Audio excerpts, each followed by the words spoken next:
오늘도 하나님 말씀을 아멘으로 받고 또 순종하는 우리 모두가 될 수 있기를 바랍니다. 올해는 한국 전쟁 71주년입니다. 전쟁 그러면 여러분 가장 먼저 떠오르는 단어가 혹시 있으십니까? 전쟁 그러면 어떤 단어가 떠오르시나요? 아마 전쟁 그러면 애국이라고 하는 단어가 생각이 나실 것 같습니다. 왜냐하면 아무래도 전쟁에서는 목숨을 바쳐서 싸우는 사람들이 있기 때문일 겁니다. 평상시에도 나라를 사랑하는 분들이 또 많이 계시지만 아마 전쟁처럼 아주 위기 상황 가운데에서는 아마도 그런 애국심들이 더 많이 생겨나는 것 같습니다. 저도 우리 교회 성도님들이 아주 애국심들이 막 이게 솟아오르는 것을 여러 차례 목격을 한 적이 있습니다. 언제 그런 모습을 보았느냐면 우리 성지순례 갔을 때, 그리고 단기 선교 갔을 때, 아마 여러분 다 공감하시겠지만 우리나라 국민들이 해외로 나가게 되면 애국심이 많이 솟아오른다고 그러더라고요. 제가 보기에도 그랬던 것 같습니다. 이제 딴 나라 갔더니 이제 우리 성도님들끼리 얼마나 더 똘똘 잘 뭉치는지, 또 서로를 얼마나 더 잘 챙겨주는지, 그리고 가서 나라 걱정을 또 얼마나 또 많이 하는지, 밤에 잠잘 때마다 두고 온 가족과 나라를 위해서 또 얼마나 많이 기도하는지 제가 눈으로 직접 봤습니다. 그리고 특히 이제 그런 해외 여행하는 시간들이 점점점 길어질수록 이제 집으로 돌아갈 때가 되면 될수록 우리 성도님들이 하시는 말씀이 우리나라가 제일 좋다, 그 얘기들을 한결같이 하시더라고요. 우리나라 좋다는 얘기가 뭡니까? 우리나라 사랑한다, 애국하는 마음이지요. 그래서 아마 뭐 전쟁이라든지 혹은 먼 곳에 떠나 있다든지 그런 환경들 속에서는 아마 애국하는 마음들이 더 많이 생겨나는 듯합니다. 자, 그런데 세월이 지나고 또 환경이 좋아지게 되면 그런 애국하는 마음들도 많이 식어지는 것 같아요. 어려운 일이 있을 때는 나라 걱정하지만 또 살만하면 또 안정적이라고 생각이 되면 또 그런 모습들이 많이 없어지는 것도 사실입니다. 그래서 요즘 같은 때는 애국하는 단어 자체를 좀 많이 못 들어본 것 같기도 하고요. 참 나라 사랑이라고 하는 그 개념도 많이 희미해진 것 같습니다. 왜 그럴까 하는 생각을 해봤더니 몇 가지 이유들이 있는 것 같아요. 그 가운데는 지금 우리가 살고 있는 이 세대는 싸움의 대상이 명확하지 않습니다.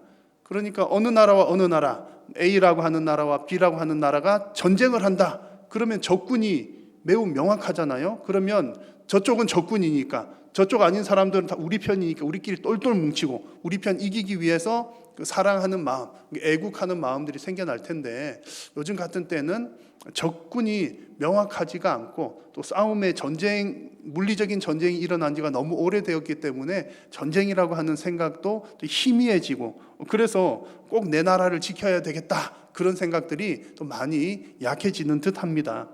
게다가 요즘에는 국경의 문턱도 많이 낮아졌죠.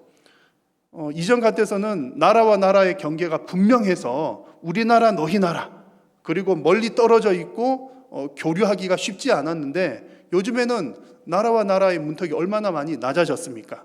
여행이라든지 이민이라든지 등등 사업이라든지 그런 여러 가지 이유들로 왕래하는 것도 쉬울 뿐만 아니라 또 워낙 인터넷이 많이 발달해 있고 또 여러 가지 통신 수단이 발달해 있기 때문에 저 먼 곳에 있는 나라의 소식을 내 나라 소식처럼 실시간으로 받아보는 겁니다. 지금 코로나에 관한 정보들도 우리가 전국적인 정보를 얻는 게 아니라 전 세계 정보를 매일같이 보지요. 그리고 또 여러분 먼 곳에 있는 자녀들과 매일같이 얼굴 보면서 통화하시고, 그러시다 보면은 바깥 나라 소식을 뉴스보다 더 빨리 접하기도 하시는 그런 일들도 있습니다. 그러다 보니까 내 나라 우리나라의 구분이 모호한 것 같아요. 그래서 애국 그러면 내 나라를 사랑하는 건데 내 나라가 도대체 어디야? 그런 생각이 드는 것이 요즘의 현실입니다.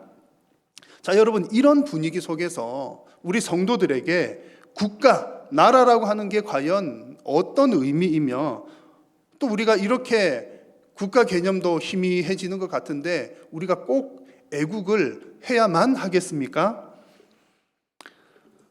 전쟁의 후유증을 잘 아시는 우리 어르신들께서는 날마다 기도하는 제목이 있습니다.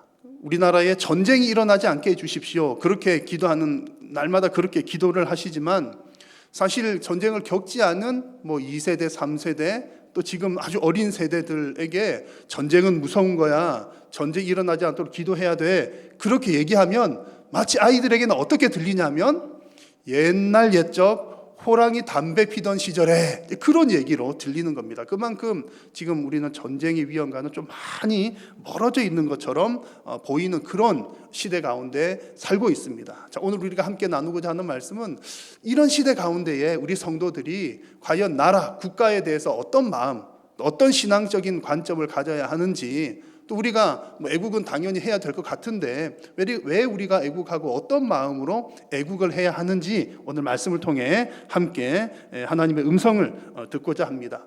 자, 오늘 함께 나눌 말씀의 배경은 지난주에 나누었던 에스더의 시대와 그 배경이 비슷합니다. 나라도 같은 나라이고 시대도 비슷합니다. 오늘 성경에 등장하는 아닥사스다 왕, 아닥사스다라고 하는 왕은 지난주에 말씀을 살폈던 이 에스더의 남편인 아하수에로 왕의 셋째 아들로 추정을 합니다. 거의 이제 또 다르게 보기도 하고 좀 역사적인 일이라서 명확하지는 않지만 대체로 그렇게 봅니다. 그래서 지금 이 아닥사스다 1세에 해당되는데 이 시대 가운데 하나님께서 페르시아, 성경에 나오는 명칭으로는 바사, 그곳에 느헤미야라고 하는 사람을 하나님께서 준비시키시고 등장시키십니다.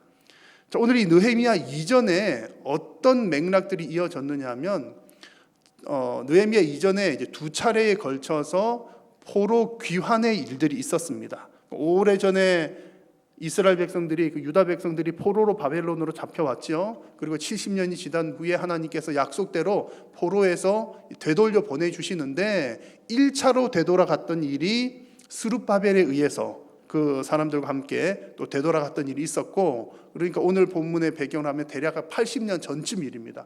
그리고 2차로는 에스라에 의해서 약 14년 전쯤에 또 2차로 예루살렘으로 돌아갔습니다. 그리고 이제 이 느헤미야에 의해서 3차로 돌아가게 되고, 그리고 이 느헤미야는 예루살렘으로 돌아가서 성벽을 재건하고 또 에스라와 더불어서 영적인 재건 운동을 일으키는 그 사람이 바로 느헤미야입니다.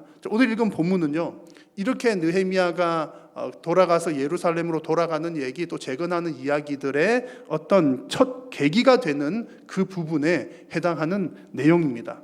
지금 느헤미야가 있는 곳은 페르시아고요. 페르시아 가운데에서도 수도인 수산성에 있습니다. 2절 말씀을 보시면 이 느헤미야가 지금 페르시아에 있음에도 불구하고 어디 걱정을 하고 있냐면 예루살렘 걱정을 하고 있어요. 그래서 이 느헤미야의 동생들과 누구들이 가서 유다인을 좀 다녀오는 일이 있었는데 그 가운데 하나니라고 하는 동생을 통해서 유다의 소식을 듣게 되는 겁니다. 요즘 유대가 지금 어떻더냐, 예루살렘이 어떻더냐 이렇게 물어봤더니 이제 거기 다녀온 동생들이 하는 얘기가 이렇고 저렇고 얘기를 하는데 지금 예루살렘 성은 허물어지고 성문들은 불타고 있습니다. 이렇게 안타까운 소식을 전하는 거예요. 그렇게 전했더니 이 느헤미야가 그 소식을 듣고서 보인 반응이 울고 수일 동안 슬퍼하며 하늘의 하나님 앞에 금식하면서 기도하였더라 그랬습니다. 자, 지금 느헤미야가 어디에 있다고요? 페르시아 있고 지금 먼 곳 고국 땅인 예루살렘의 소식을 듣고서 안타까운 마음으로 슬퍼하며 기도합니다. 여러분, 이 정도만 봐도 느헤미야는 어떤 사람입니까? 대단한 애국자인 것을 아마 여러분 쉽게 알 수가 있을 겁니다. 자, 그런데 이렇게 느헤미야는 대단한 애국자인 것으로 보이는데 사실은 그 내용을 조금만 더 자세히 살펴보면 더 대단한 일이 있다는 것을 알 수가 있습니다. 느헤미야는 사실 이렇게 애국자가 될 이유가 사실상 별로 없는 사람이었습니다. 왜냐하면 지금 느헤미야는 유대인이기는 하지만 이스라엘에서 태어난 사람이 아니고 포로로 잡혀온 이후에 페르시아에서 태어난 포로 2세입니다. 게다가 지금 느헤미야가 하고 있는 일은 왕의 술 관원이라고 그랬는데 왕이 마시는 음료, 술이라든지 그런 것들에 독이 들었나 안 들었나 확인하고 또 그렇게 왕 옆에서 왕을 보좌하는 그런 일입니다. 얼마나 높은 자리입니까? 대단히 높은 자리고 왕의 최측근이라고 할 수 있습니다. 자, 그러니까 지금 느헤미야 국적은 페르시아이고 또 왕궁에서 아주 중요한 직책을 맡아서 일을 하고 있는 겁니다. 이 정도가 되면 아마 느헤미야 입장에서는 내가 이스라엘 백성이다라고 하는 생각보다는 페르시아 백성이다라고 하는 그런 정체성이 더 강할 만도 합니다. 그런데 지금 오늘 말씀을 보니까 느헤미야가 어디 걱정하고 있다고요? 이스라엘에 대한 사랑으로 그곳에 대한 걱정과 기도를 하고 있습니다. 자, 여러분, 어떻게 이런 일이 일어났을까요? 어떻게 이런 일이 가능하겠습니까? 그 사이에 느헤미야가 어떤 교육을 받으면서 자랐는지 또 어떤 배경이 있었는지는 성경에 자세하게 기록이 되어 있지 않지만 분명하게 오늘 성경에 나타나는 것은 지금 느헤미야는 페르시아라고 하는 어떤 물리적인 소속보다도 이스라엘 백성이라고 하는 신앙적인 소속이 더 강하다라고 하는 사실은 분명합니다. 이스라엘 백성으로서의 소속감이 지금 더 분명하다는 얘기입니다. 몸은 비록 먼 곳에 있었지만 그의 중심에는 항상 여호와 신앙이 중심의 자리를 잡고 있었습니다. 오늘 말씀 가운데 그가 기도하는 내용을 보면 그의 신앙 상태, 신앙의 그 배경들을 정말 잘 알 수가 있습니다. 5절을 한번 보실까요? 5절을 보시면 이르되 하늘의 하나님 여호와, 그렇게 시작하면서 하나님, 하늘의 하나님 여호와, 크고 두려우신 하나님이여, 주를 사랑하고 주의 계명을 지키는 자에게 언약을 지키시며 긍휼을 베푸시는 주여 간구하나이다. 여러분, 이 기도하는 내용 가운데 느헤미야의 신앙을 아실 수가 있겠죠. 여호와를 대단히 경외하는 신앙을 가지고 있습니다. 게다가 여호와의 언약을 기억하고 있습니다. 하나님의 말씀을 늘 가까이 하고 배우고 기억하고 있다는 얘기지요. 느헤미야는 이런 신앙을 통해서 지금 느헤미야 자신이 비록 나는 페르시아에서 태어나고 이곳에서 일을 하고 있지만 그러나 하나님께서 나를 이곳에 보내신 이유가 무엇이다 라고 하는 것을 분명하게 알고 있는 듯 합니다. 지난주에 에스더 말씀을 나눌 때도 여러분 이 말씀 기억나시죠? 모르드게가 에스더에게 한 얘기입니다. 내가 왕후의 자리를 얻은 것이 이때를 위함이 아닌지 누가 알겠느냐. 너가 지금 왕후의 자리에 앉게 된 것은 하나님의 계획과 뜻이 있었다라는 확신 가운데 하는 얘기입니다. 그와 마찬가지로 지금 하나님은 느헤미야를 이 자리에 앉히신 것이 바로 포로에서 귀환한 그 이스라엘 백성들을 다시금 회복시키시려고 하나님께서 준비하시고 세우셨다는 이야기입니다. 그래서 느헤미야 말씀의 뒤를 쭉 이렇게 읽어보면 느헤미야도 하나님 앞에서 금식하며 기도하는 중에 이런 하나님의 부름을 확신한 것으로 보입니다. 그래서 느헤미야는 비록 포로 2세였지만 여호와를 경외하는 그 신앙심 때문에 지금 먼 곳에 있지만 본국이 먼 곳에 있음에도 불구하고 본국을 사랑하는 그런 마음이 그 가운데 있었던 겁니다. 성도가 그 나라를 사랑하는 마음은 여호와를 경외하는 신앙에서부터 시작이 됩니다. 사랑하는 성도 여러분, 여러분들은 누구이며 또한 지금 여러분은 어디에 있습니까? 왜 여러분은 더 좋은 나라, 더 잘 사는 나라에 태어나지 않으셨고 좋기는 좋지만 그래도 작은 땅덩어리인 대한민국에 태어나서 살고 계십니까? 여러분은 왜 더 비싼 동네에 살고 계시지 않고 하필이면 산 좋고 물 좋고 바람 좋고 사람 좋은 이곳에 살고 계십니까? 오늘 느헤미야 말씀을 보면 중요한 것 한 가지가 있습니다. 우리 성도에게 있어서는 성도가 어디에 사느냐가 중요한 것이 아니라 왜 그곳에 사느냐가 중요하다는 사실을 발견할 수 있습니다.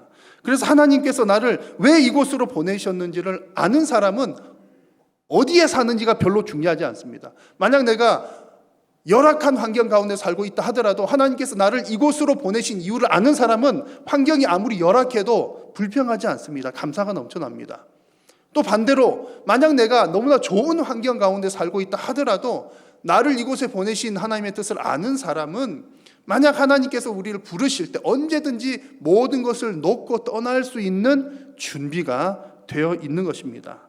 성도는 어디에 있느냐가 중요하지 않고 왜 그곳에 있느냐가 중요합니다.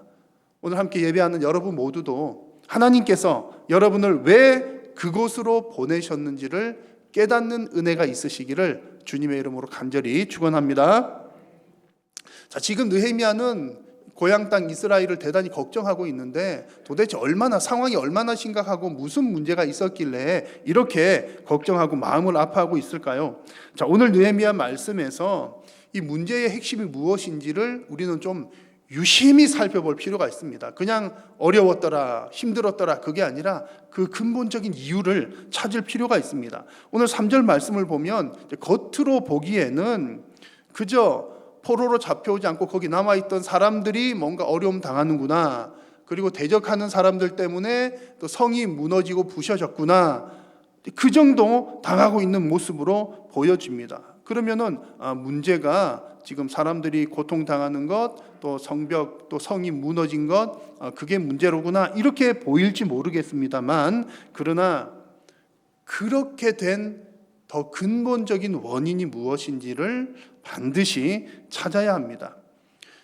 지금 이 느헤미야 시대는 지금 여러분 이렇게 역사적으로 시간으로 이렇게 쭉 흐름을 보면 조금은 복잡할 수도 있습니다만 그 시점을 정확하게 좀 아는 것이 지금 상황을 이해하는데 도움이 됩니다. 지금 오늘 우리 성경에서는 성이 무너졌더라 그러니까 성경을 좀 아시는 분들이 읽다가 어떤 생각이 드시냐면, 그래 그러면은 예루살렘이 멸망당했을 그때인가 이런 생각이 먼저 들어요. 그런데 그때랑 약 140년 정도의 시간 차이가 있는 시점입니다.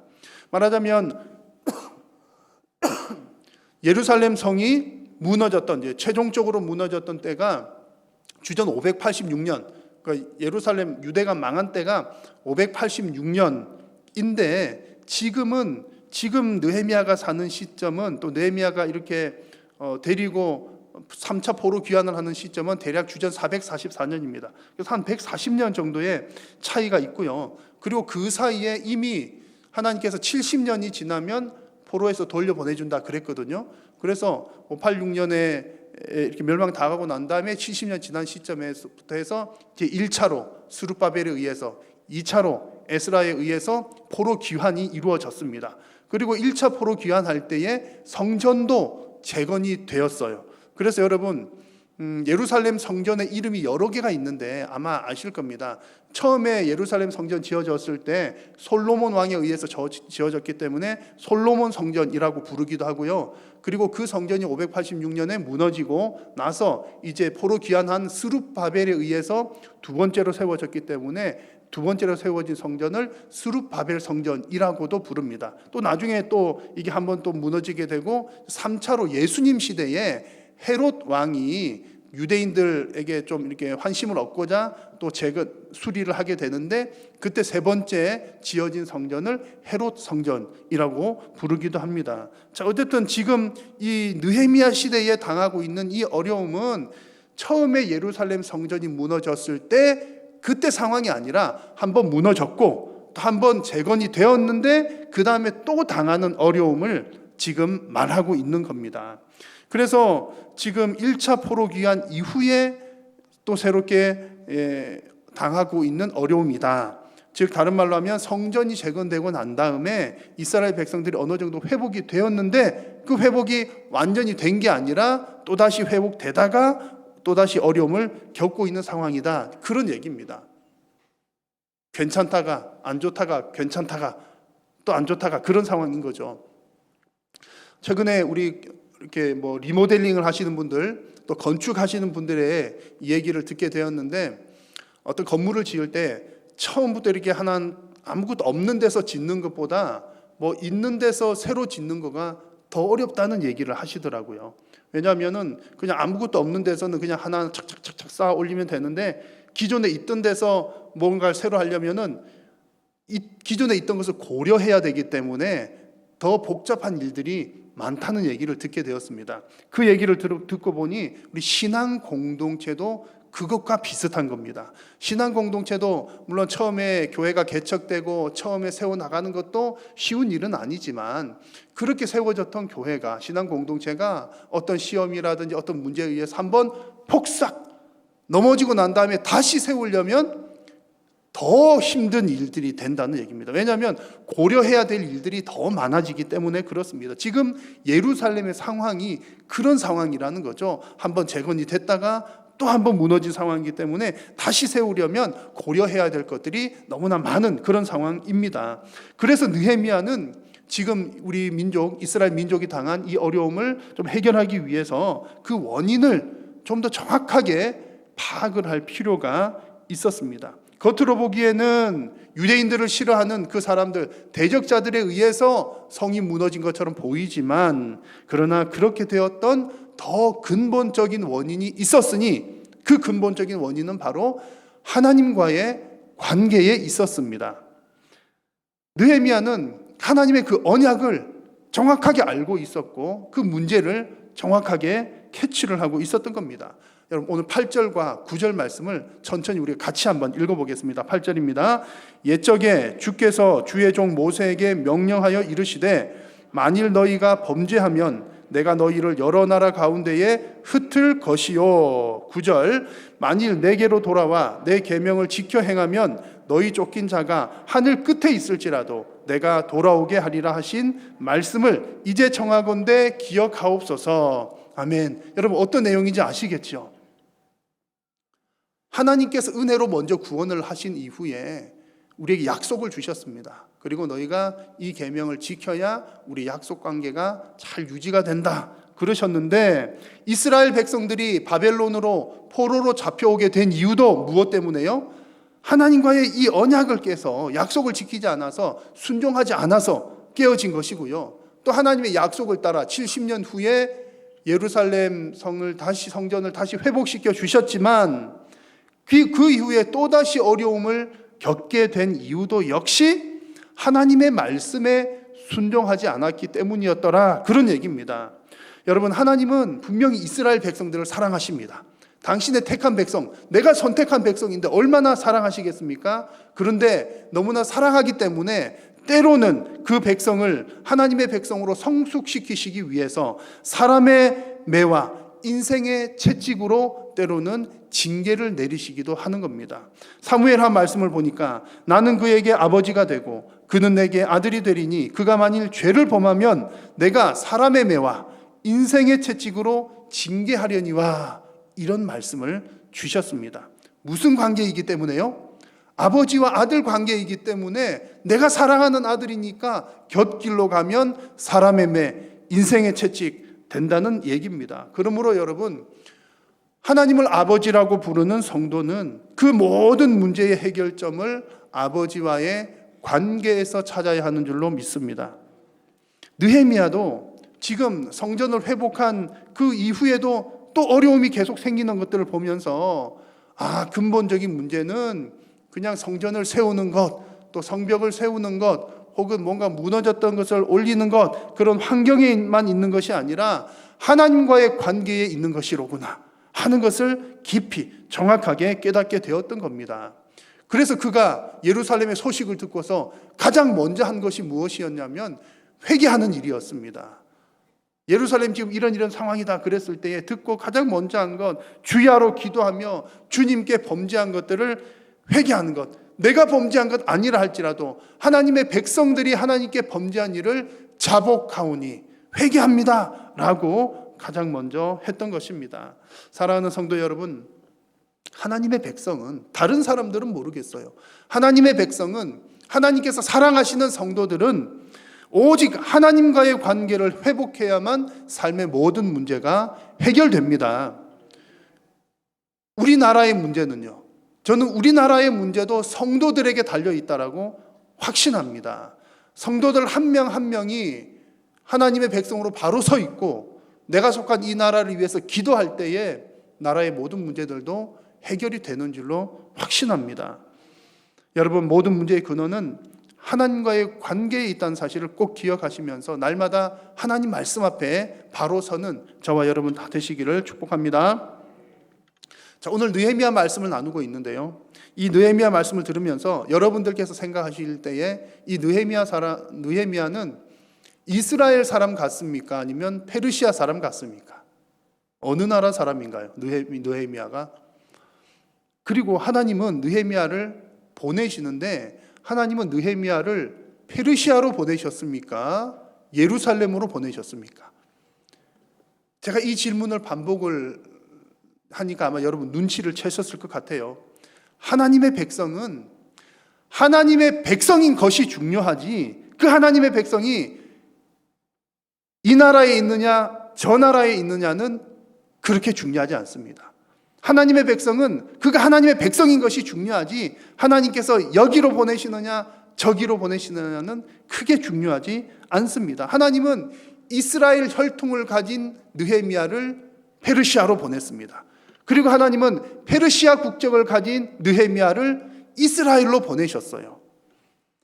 분명한 사실은 이 모든 일에는 하나님의 계획과 뜻이 있었다는 것이 중요합니다. 하나님께서 그를 페르시아에서 나고 자라게 하시고 또 왕의 술관원이 되게 하신 이유는 그 민족을 구원하기 위한 한 사람을 세우기 위함이었고, 또 그렇게 세운 그 사람을 이스라엘로 예루살렘으로 다시 보내시는 이유는 피폐해진 그들의 환경과 육체와 또한 그들의 영혼을 다시금 세우기 위한 하나님의 뜻과 계획이 있었기 때문입니다. 그러므로 여러분, 성도는 어디에 있느냐 하는 것보다 그가 있는 그 자리에서 여호와를 경외하며 기도하는 것이 가장 중요한 줄로 믿습니다. 오늘 읽은 본문의 마지막인 그 느헤미야의 기도하는 부분을 보십시오. 주여 구하오니 귀를 기울이사 종의 기도와 주의 이름을 경외하기를 기뻐하는 종들의 기도를 들으시고 라고 하면서 지금 기도합니다. 여호와를 경외하면서 자신의 민족을 위해서 기도하는 느헤미야의 모습입니다.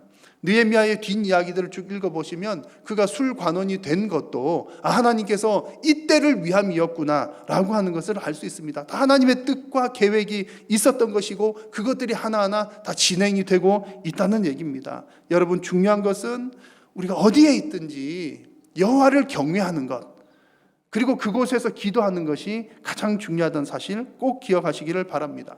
우리 성도가 나라를 사랑해야 하는 이유도 바로 여기에 있습니다. 여러분, 우리가 왜 나라를 사랑합니까? 나라가 나에게 해준 것이 많으면 우리나라 고맙구나, 또 무슨 재난 지원금 많이 주면 나라 좋은 나라구나 사랑하고, 뭐 안 주거나 혹은 해준 것이 없으면 이 나라 살 나라 못 되는구나 떠나자라고 할 것이 아니라, 우리가 내 나라를 사랑해야 하는 이유는 하나님께서 나를 이곳으로 보내셨기 때문입니다. 한국 출신으로 지금 해외에 거주하고 계시는 성도님들도 많이 있습니다. 그런 분들은 어느 나라를 사랑해야 될까요? 두 나라를 다 사랑해야죠. 하나님께서 나를 이곳에 태어나게 하신 것도 이유가 있을 것이고, 하나님께서 나를 그곳에 살게 하신 것도 이유가 있을 테니 그가 있는 모든 곳에서 여호와를 경외하며 기도하는 것이 가장 중요합니다. 여러분, 이것이 바로 성도가 마땅히 해야 할 애국입니다. 성도에게 있어서 국가는 다른 여러 의미들도 있겠지만 성도에게 국가는 하나님께서 맡겨주신 사명지입니다. 내가 한국 땅에 태어난 것은 내가 한국 땅이 나의 사명지이기 때문이고, 내가 미국 땅에 태어나고 혹은 미국 땅에 사는 것은 그 미국 땅이 사명지이기 때문입니다. 혹은 아프리카에 사는 성도에게는 그 아프리카 땅이 그의 사명지가 되는 것입니다. 저와 여러분들, 오늘 예배하는 우리들은요, 한국 땅에 살고 있으니 이곳이 우리의 사명지인 줄로 믿습니다. 그러니 우리는 나라를 사랑하는 마음으로 나라를 위해서 기도해야 합니다. 여러분, 우리나라에 전쟁이 없도록 더 열심히 기도합시다. 우리나라를 누가 지킵니까? 군인들이 지키는 것 같지만 그 이면에는 기도하는 성도들의 기도로 나라가 지켜지는 줄을 저는 확신을 합니다. 이 땅에 여러분, 정치와 경제를 위해서도 많이 기도합시다. 비록 성도의 숫자는 적고 정치하는 사람 똑똑하고 경제하는 사람 더 똑똑할지라도 기도하는 자에게 더 큰 능력이 있는 줄로 믿습니다. 코로나 종식을 위해서도 더 기도해야지요. 저는 하나님께서 생각보다 더 빠르게 코로나를 종식시켜 가시는구나 하는 그런 확신이 듭니다. 하나님께서 해 주셔야 모든 일들이 이루어집니다. 우리가 매일매일 드리는 기도가 결코 땅에 떨어지지 않고 하나님께서 다 듣고 계시는 줄로 믿습니다. 여러분들이 계신 그곳이 하나님께서 보내신 곳인 줄로 기억하시면서 정말 우리나라도 더 사랑하고 또 백성으로, 하나님 나라의 백성으로 그 사명들을 잘 감당하는 저와 여러분 되시기를 축복합니다. 하나님 아버지, 은혜를 감사합니다. 오늘도 우리의 예배를 받으심을 감사하고 또 말씀하여 주시니 감사합니다. 하나님께서 우리를 이 땅 가운데 보내신 것은 우리 하나님의 뜻이 있는 줄로 믿사오니 하나님의 뜻을 깨달으며 이곳에서 여호와를 경외하고 날마다 기도하며 살아가는 복된 성도님들 되게 하여 주옵소서. 하나님의 백성들을 통하여 이 나라를 지켜주시고 하나님의 백성들을 통하여 이 나라를 살려주시며 하나님의 백성들을 통하여 이 나라가 부강하게 하옵소서. 예수님의 이름으로 기도드립니다. 아멘.